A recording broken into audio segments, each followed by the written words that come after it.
Hey everybody, thanks for joining me today. Today we'll be learning how to convert metric units of mass. Before we get started, it would be helpful if you had a pencil, some scratch paper, an eraser, and a partner to help you talk out the problems. Don't forget, you can always pause the video and go back to parts of the video that you want to review. We've been working with converting customary units, and if you haven't seen those lessons, you can go back and check those lessons out before you start today's lesson. Today, we're going to take a look at metric units. We'll start by looking at measuring something called mass. We're going to be using the following units: gram, milligrams, and kilograms. Our objective for today is that we're learning how to convert or change metric units of mass. Go ahead and write down how you're feeling for your self-assessment and your level of understanding before we get started. As a review, I'm going to go over a few of the lessons we've already completed, and if you need to go back and review some of those videos, that's totally okay. When we convert, we're changing one unit to another. We've talked about units of length. We've also looked at units of weight, and we've used these steps to help us figure that out when we're converting. When we go from smaller unit to a larger unit, we divide, and when we go from larger to smaller, we multiply. We also looked at capacity. All of these previous measurements that we used were all customary measurements. Today, we're looking at metric measurements, and we're going to be looking at something called mass.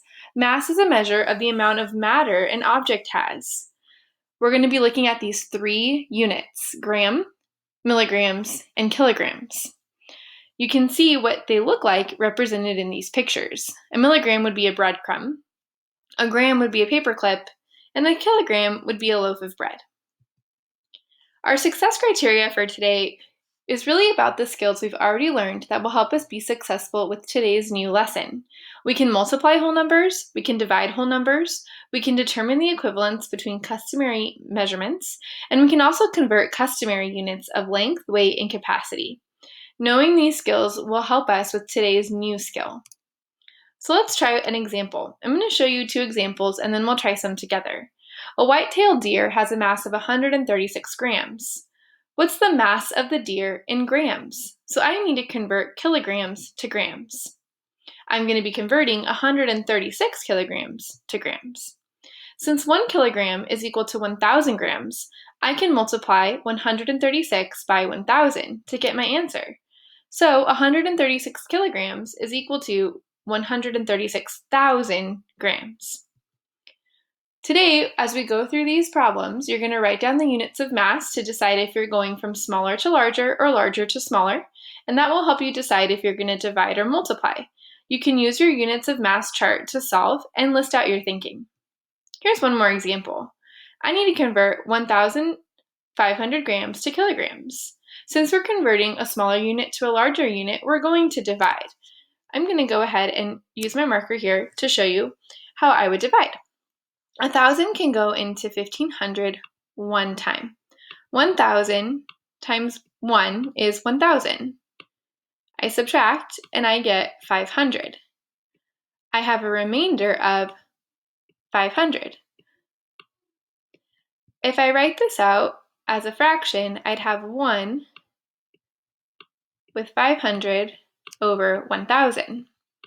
If I simplify 500 over 1,000, I can actually take out those zeros, which would leave me with 5/10, which is the same as saying 1/2.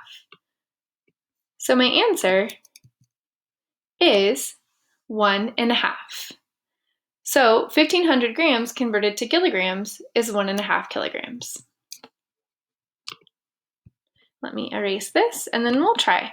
If you want to go ahead and pause and try these on your own, you can, or you can stick with me and we can do them together. I need to change 5,000 milligrams to grams.